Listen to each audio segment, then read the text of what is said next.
Bonjour à tous et bienvenue, vous regardez l'autre direct et aujourd'hui on va parler finalement de ce qui va faire bouger la ville entre 2015 et 2020. On va parler du plan de mandat de la ville de Lyon et aussi du Grand Lyon. Alors pour en discuter aujourd'hui j'accueille Michel Lefaou, bonjour. Bonjour Paul Terra. Donc vous êtes adjoint à la ville de Lyon, vice-président à la métropole en charge de l'urbanisme. Donc autant dire qu'à vous seul vous allez consommer une grosse partie des 3,5 milliards de budget de la métropole et des 600 millions de la ville de Lyon. On a parlé de la PPI, c'est la programmation pluriannuelle d'investissement, plus connue sous le nom de plan de mandat. Ça a été voté lundi par le Conseil métropolitain et c'est votre feuille de route jusqu'en 2020. On va l'éplucher avec vous et la première question que j'ai envie de vous poser, c'est finalement, ils sont passés où les nouveaux projets, les idées neuves? Parce qu'on a l'impression que dans les grands projets qui vont être mis en œuvre, c'est surtout la continuité de la transition à la Part-Dieu, à la confluence, au carré de soie. Elles sont où les idées nouvelles? Il n'y en a plus ou c'est que vous avez plus les moyens de nous avons à nouveau des idées nouvelles, notamment autour des mobilités et du transport. Lorsque l'on va investir massivement sur la Part-Dieu et notamment au niveau de la gare, et cela sera la même chose aussi au niveau de Perrache, par le biais de ces investissements, nous allons améliorer d'une part les conditions de mobilité de nos concitoyens et apporter un meilleur confort pour les usagers des gares. Au regard d'un certain nombre de projets qui ont pu être menés sur les deux précédents mandats, nous sommes certes dans la continuité de ces projets parce que ce sont des projets de longue haleine et donc nous allons les finaliser durant ce mandat, mais nous lançons aussi un certain nombre de nouveaux projets à l'échelle de la métropole lorsque nous allons intervenir par exemple sur le secteur des gratte-ciel à Villeurbanne. C'est pas nouveau, hein. Ça avait déjà fait l'objet de beaucoup d'études sur le mandat précédent. Ça avait fait l'objet d'études sous le mandat précédent, mais là ça fait 10 ans qu'ils en entendent parler de cette histoire. Mais là nous rentrons maintenant dans une phase réellement opérationnelle et ce sera un projet très important à la fois pour la métropole et pour la commune de Villeurbanne parce que cela va permettre de doubler le centre-ville de Villeurbanne au niveau des gratte-ciel.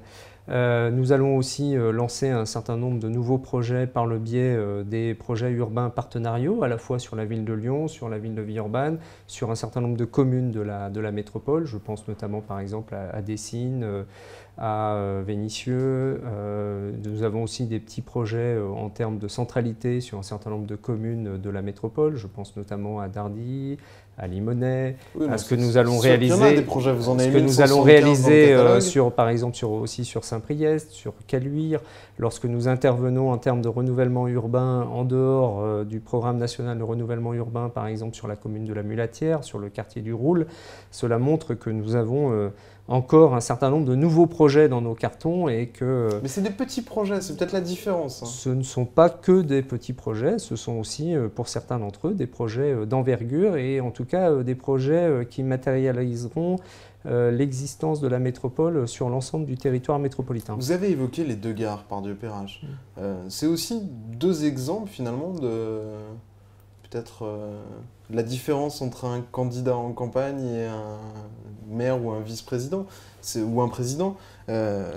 Gérard Collomb a revu la copie plutôt à la baisse sur ces deux projets, notamment sur le centre d'échange de Perrache, où vous deviez tout casser sur la façade nord, place Carnot, pour que ce soit plus accessible. Et là, finalement, vous faites qu'une trémie à l'ouest, la trémie actuellement occupée par les voitures, qui sera piétonne.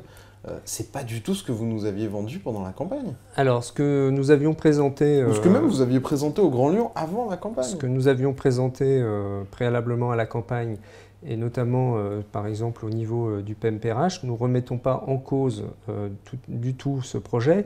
Ce projet va être phasé dans le temps, et y compris la première phase qui sera mise en œuvre, que nous allons présenter cet après-midi lors du vote de la PPI de la ville de Lyon devant le conseil municipal de la ville, avec un focus particulier sur le pôle d'échange multimodal de Perrache. Vous pourrez constater que ce projet est loin d'être non négligeable et qu'il remplira un certain nombre d'objectifs qui avaient été énoncés lors de la présentation qui avait eu lieu en 2013 sur les pôles d'échange multimodaux de Lyon. Nous souhaitons, par le biais de ce projet, améliorer les conditions de desserte de la gare, les conditions de confort offerts aux voyageurs et aussi de permettre un meilleur transit nord-sud à l'échelle de la Presqu'île, entre la place Carnot et la place des Archives, qui va accueillir dans les mois qui viennent la future faculté catholique qui va ouvrir à la rentrée d'octobre.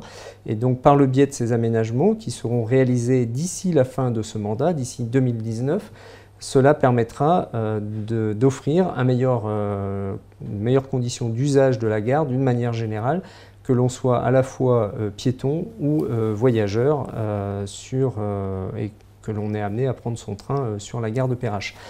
Côté sud, sur la place des Archives, nous allons revoir complètement l'accès à la gare avec d'une part la mise en œuvre d'un nouveau système qui va permettre d'accueillir des moyens de billettique et avec un accès aussi destiné aux personnes à mobilité réduite. Vous cassez les grands escalators. On casse alors ce qu'on appelle le Goldorak, ce système d'escalator mécanisé qui fait face à la gare côté place des Archives. Nous allons remettre... pas beau de briser des rêves d'enfants. Nous allons remettre tout cela au goût du jour avec d'une part une rénovation des ascenseurs et puis nous allons réutiliser une galerie qui existait, ce qu'on appelait la galerie côté Rhône, qui permettra d'avoir un accès direct pour les personnes à mobilité réduite, direct sur les quais avec un système d'ascenseur qui permettra d'accéder à chaque quai et donc cela permettra par ce biais-là d'améliorer les conditions d'usage et de confort de la gare. Enfin, sur le traitement de la voûte ouest qui est destinée à un usage piéton, sur la partie médiane de cette voûte, nous allons casser le voile supérieur de la voûte, ce qui permettra d'avoir, notamment sur une partie de ce trajet, un trajet à ciel ouvert et on n'aura pas l'impression d'être dans un tunnel. Et on va donc casser cet effet de tunnel au niveau de la voûte ouest de la gare de Perrache. Juste, tout à l'heure, je parlais de nouveaux projets. Il y en avait eu pendant la campagne. Globalement, tous les nouveaux projets de la campagne ont été abandonnés. Je pense à la Cité du Cinéma dans le 8e, à la 5e ligne de métro, la ligne E de métro qui devait faire le Vieux-Lyon, Tassin-la-Demi-Lune. Il y avait aussi cette fameuse maison de la danse dans le 8e, là où vous êtes élu, qui finalement ne verra jamais le jour. Elle était prévue à la Confluence. Pourquoi finalement ces promesses ne sont pas tenues? Vous êtes concentré sur la transition entre les autres mandats, et pourquoi vous ne lancez finalement rien de nouveau de ce que vous aviez prévu de faire? Alors nous allons lancer un certain nombre d'éléments nouveaux, y compris en corollaire avec ce que nous avions pu annoncer. Alors certes, probablement d'ampleur moindre, nous n'allons pas construire une nouvelle maison de la danse, mais nous allons réaliser un atelier de création destiné à la danse dans les locaux de l'ancien musée Guimet, sur le 6e arrondissement de Lyon. Et je pense que nos concitoyens sont aussi soucieux du fait que nous puissions utiliser les moyens financiers dont nous disposons à bon escient. Et nous sommes aussi confrontés à une baisse des dotations des crédits de l'État.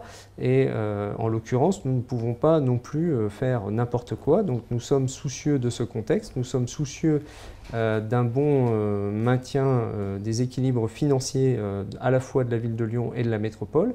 Et soucieux de ce contexte-là, nous sommes quand même en mesure de proposer de nouveaux projets qui viendront agrémenter un certain nombre d'équipements qui sont déjà existants à l'échelle de la métropole. Mais votre logiciel a changé. Gérard Collomb d'ailleurs le reconnaît lui-même. Il dit, en évoquant tous les travaux qui vont avoir lieu en presqu'île sur l'axe Terreau rue Victor Hugo, c'est fini les dépenses somptuaires, on n'est pas obligé de mettre du marbre de Carrare de partout. Ça veut dire quoi? Que finalement l'époque faste est derrière vous et que maintenant ça va être du bricolage?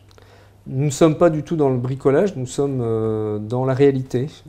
Nous avons à faire face à un certain nombre d'enjeux. D'une part, un des enjeux importants, c'est de maintenir une qualité des espaces publics, et notamment à l'échelle de la Presqu'île, parce que c'est quand même le centre de la métropole. Quoi qu'on dise, cet axe qui relie Perrache à... Pour tous ces taxes, 26 millions de budget de rénovation.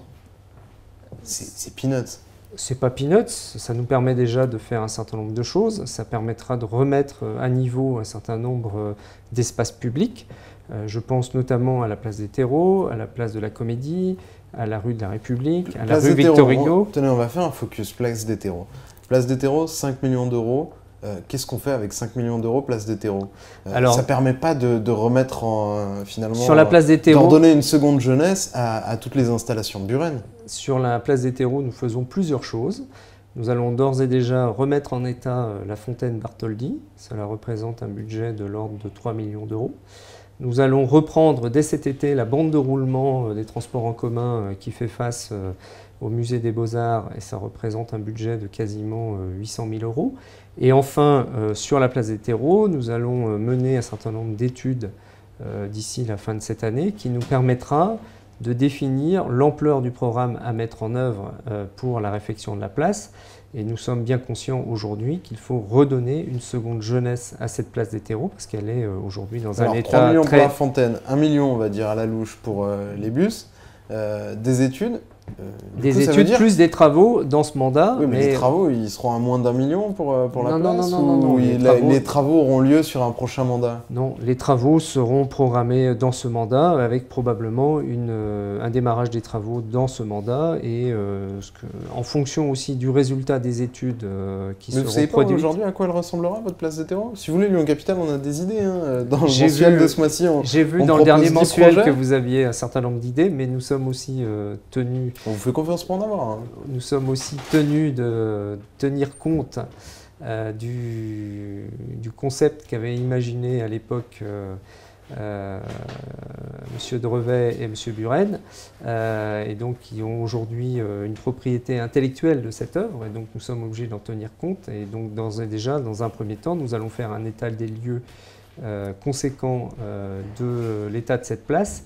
Et en fonction de cet état des lieux, nous envisagerons un certain nombre de travaux, mais l'idée étant, bien entendu, de remettre à niveau cette place, qui est une place importante à Lyon, parce qu'elle fait face à l'hôtel de ville, et qui avait été complètement aménagée en 1994 sous la mandature de Michel Noir, mais qui est aujourd'hui arrivée un peu en fin de vie, avec un certain nombre de dysfonctionnements au niveau de l'espace public, un dysfonctionnement des fontaines qui avait été mis en œuvre. Il y avait 69 fontaines qui marchaient, il n'y en a aucune qui marche aujourd'hui, c'est plus que des dysfonctionnements là. Donc nous allons remettre cette place en état. Et on aura à la fin du mandat les 69 fontaines qui vont remarcher? Ça, pour l'instant, maintenant les fontaines, c'est je ne peux vous l'assurer ce jour. Ce sera aussi fonction du résultat des études techniques qui détermineront le niveau d'intervention à mettre en œuvre pour pouvoir remettre cette place à niveau tel que nous le souhaitons. Vous l'avez dit, il y a moins d'argent. Est-ce que c'est pour ça que du coup, pour remplir la PPI, faire rêver un peu les lecteurs, le citoyen, vous avez truffé des images de synthèse absolument partout, de projets, de réalisations pour lesquels vous ne mettez pas un centime?